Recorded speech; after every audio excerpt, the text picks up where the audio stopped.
planeta ultrapassou o limite de 1,5 graus Celsius em 2024. Foi o que alertou os especialistas. Quem vai conversar comigo sobre esse assunto é o professor Eduardo Assad, professor, diretor da Fauna de Projetos, pesquisador também da Fundação Getúlio Vargas. Meu amigo professor Assad, que tempo que tem que o senhor não aparece por aqui. Eu falei para os meninos aqui, que faz parte da nossa equipe, eu vou pôr uma plaquinha aqui no meu computador. Volta, professor, estamos com saudade do senhor. Uma boa noite, seja bem-vindo de volta. Boa noite, Tiago. Um prazer imenso poder conversar com você novamente. A gente sabe que quem é vivo sempre aparece, né? Então a gente está de volta aí para conversar com vocês e trocar ideias. O senhor não sabe tamanha satisfação que tenho de tê-lo aqui com a gente, principalmente para falar de um assunto como esse, onde o senhor é conhecido pelo pioneirismo na pesquisa de agroclima e também de aquecimento global. E diante disso, da sua experiência, que situação, hein? Romper a barreira de 1,5 grau aí para o clima global. Isso mostra porque nós estamos noticiando tantos desastres naturais, tanto aqui no Brasil quanto fora do Brasil também, né? Pois é, Tiago, é impressionante isso, porque essa barreira de 1,5 graus era para não ser rompida em 2030. E nós antecipamos isso para 2025, quer dizer, alguma coisa está acontecendo e o fluxo desse aumento de temperatura, ele está muito rápido e tem assustado muito as pessoas, e inclusive alguns setores econômicos, né? Isso tudo, você vê, o que a gente precisa fazer? A gente precisa baixar as emissões de gás de efeito estufa. Se a gente conseguir fazer isso, a gente reduz esse fluxo de aumento de temperatura. Mas nós não estamos fazendo isso. Nós estamos aumentando as emissões de gás de efeito estufa, o que é uma coisa extremamente perigosa. O mundo, a Europa, recentemente conseguiu baixar, olha uma coisa interessante, baixou em 8% as emissões de gás de efeito estufa devido aos combustíveis fósseis, ou seja, eles estão buscando soluções nessa transição energética. Mas o mundo, o conjunto do planeta, aumentou em 11% as emissões, né? E isso é ruim, isso não é uma notícia boa. Notícia boa no Brasil: nós conseguimos reduzir as emissões por desmatamento em 50% já nos últimos 2 anos. Isso é muito bom, porque o desmatamento era o principal responsável pelas emissões do Brasil. Com essa redução de 50%, já não é tão forte assim. O que a gente precisa fazer, Tiago, é segurar um pouco aquele pessoal lá da Assembleia Legislativa do Mato Grosso que está querendo trocar a Amazônia para o Cerrado para poder desmatar mais, né? Então, a gente precisa discutir isso com mais seriedade. É impressionante, enquanto o mundo avança no sentido, os nossos deputados do Mato Grosso vão em outro sentido. É impressionante isso. Outra notícia ruim é que um dos componentes de maiores emissões na agricultura brasileira é o uso dos fertilizantes sintéticos. E eles não baixaram. Nós até aumentamos a importação de fertilizantes sintéticos, o que traz uma quantidade grande de nitrogênio para o continente onde o Brasil se insere. E esse nitrogênio emite muito óxido nitroso, que aumenta a temperatura. Notícia, eu vou fazer esse paralelo. Notícia boa, notícia ruim. Notícia boa: os pecuaristas estão conseguindo reduzir o tempo de vida, o tempo de abate dos animais, tentando sair de 36 meses para 30, que é o boi China, e até menos, que é o novilho precoce. E isso reduz em mais de 30% as emissões do metano dos animais.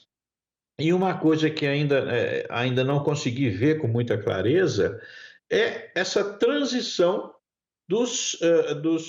da produção agrícola em sistemas integrados. Isso pode ajudar bastante a redução desses gases de efeito estufa pela agricultura. Tem muita gente pensando, tentando fazer, e as coisas podem funcionar muito bem nesse sentido. Então, nós temos um longo caminho pela frente aí. Agora, tem gente querendo acabar com tudo, né? Então, temos que tentar botar isso num debate público e perguntar por quê. Por que quer fazer isso? complicada dessas pessoas. Eu, professor, tem muita coisa para a gente conversar por aqui. Vamos seguindo, então, aqui com o nosso bate-papo, principalmente falando dessa questão do clima, né? Como que ela tem influenciado nas produções do agronegócio. Por exemplo, a agropecuária é um dos setores que são mais atingidos por esses extremos climáticos, né? E existem algumas medidas que podem ser tomadas no campo para evitar mais prejuízos, principalmente para o nosso setor? Pode, pode. A gente consegue fazer coisas maravilhosas se a gente fizer direito, né? Então, por exemplo, essa substituição de áreas degradadas por sistemas integrados de produção, você reduz essas emissões, você evita perdas. Se você melhorar o sistema de plantio direto, ele pode reduzir a quantidade de carbono que tem na atmosfera e fixar no solo. Essas imagens que estão aparecendo aí, que é o sistema IPF, pasto-lavoura, isso é muito bom para o gado. E isso é muito bom para a gente conseguir reduzir essas emissões. Eu acho que o futuro da nossa pecuária vai estar caminhando nesse sentido.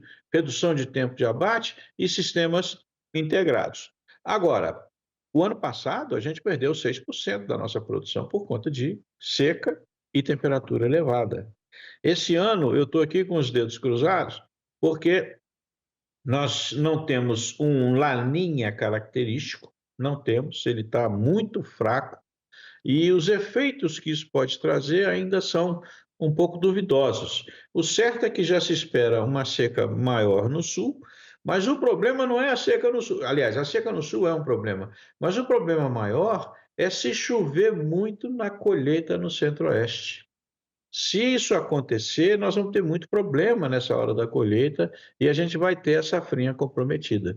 E isso vai ser sério, é uma coisa séria. Por outro lado, nós temos que estar preparados para esse tipo de situação, para evitar esse tipo de perdas maiores. Agora, de maneira geral, uma safra grande, o dólar alto, o café vendendo muito atingido pelas mudanças do clima, mas os cafeicultores estão conseguindo ter uma rentabilidade boa por conta do preço da saca. Então você não consegue dissociar clima de economia, entendeu? A gente perde de um lado, ganha do outro, mas nem por isso nós estamos isentos de fazer atividades que reduzam essas perdas e principalmente redução desses gases de efeito estufa. Tá certo, né? Tá aí. Vamos seguindo. Agora, se a gente for pensar nos eventos climáticos extremos que marcaram esse ano que passou, o que nós podemos lembrar, hein, professor? Olha, eles estão aí, né? Você está vendo o que está acontecendo na Bahia, acontecendo em Minas Gerais, algumas inundações voltaram a acontecer no sul do Brasil. A gente precisa tomar algumas atitudes importantes com relação a isso.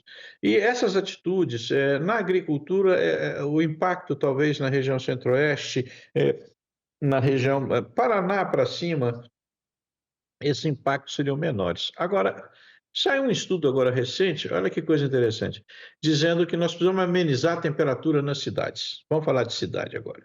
E aí esse estudo mostra que em algumas regiões na África, o que é que eles estão fazendo para minimizar os efeitos dos extremos de calor, das ondas de calor, que no ano passado no Brasil nós tivemos 9 ondas de calor muito fortes.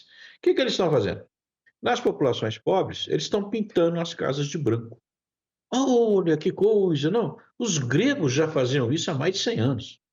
Então, assim, para você amenizar o calor. Imagine você, Tiago, se a gente conseguisse convencer as populações de periferia do Brasil que eles precisam dar um jeito ali, pintar um pouco aquelas casas de branco para evitar o aquecimento, principalmente nas favelas, principalmente nessas áreas menos favorecidas. Isso seria um papel importantíssimo para amenizar o efeito das ondas de calor. O que mais mata hoje com relação a esses eventos climáticos são as ondas de calor. Atingem principalmente os idosos e as crianças. Então, essa seria uma solução interessante. Agora, querendo cair na real, né? Vamos cair na real, né? Para fazer isso nas favelas, tem que pedir, né? Licença lá para aqueles bandidos que dominam as favelas e dominam outras regiões da periferia, né? Isso é complicado no Brasil, bastante complicado. Mas que tem solução, tem. A gente consegue resolver esses problemas. Certo, agora, de um modo geral, conter o aquecimento global, além dessas sugestões que o senhor já citou agora, é possível? Tem que ter um esforço concentrado do mundo todo e, principalmente, olhando para novembro, pensar numa COP aqui no Brasil, mostrar mais soluções aí para a gente controlar essas questões climáticas?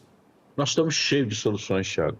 Nós estamos repletos de soluções para mostrar o Brasil, no meu entendimento, e não é de hoje que nós estamos falando, o Brasil é hoje o país que pode tomar a liderança total nessa discussão de agroambiental. O país mais rico em sistemas agroambientais, mostrando o equilíbrio. Eu vim recentemente da Serra da Canastra, eu fiquei impressionado, porque eu fui lá passear, ver a serra, tal, um lugar bonito, comer o queijo canastra premiado no mundo inteiro, né?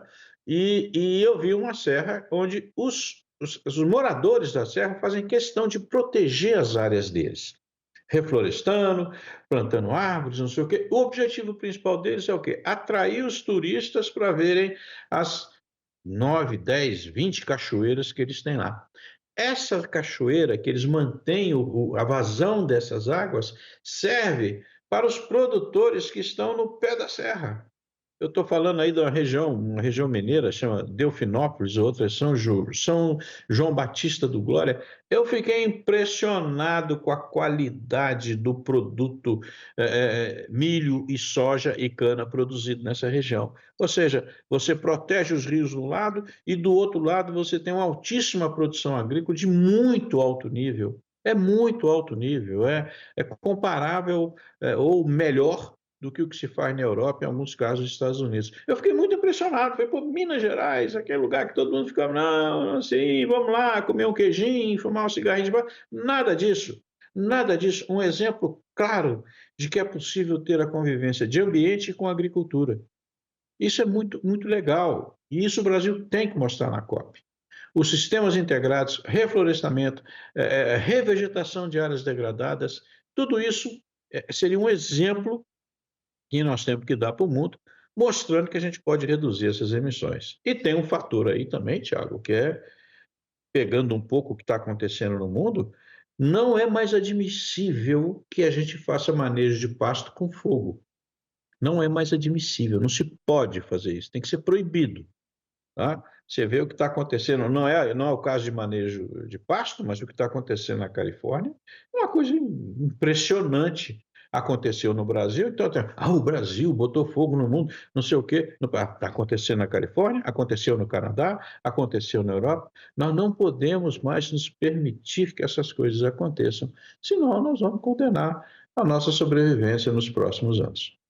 Tá certo, tá aí, o recado está dado, as soluções estão aparentes, o Brasil pode liderar tudo isso e, mais uma vez, é sempre muito bom tê-lo aqui com a gente, professor, para a gente conversar sobre essas questões climáticas e, principalmente, pelas soluções. Vou ficar esperando mais vezes por aqui. Uma ótima noite, muito bom revê-lo, até a próxima.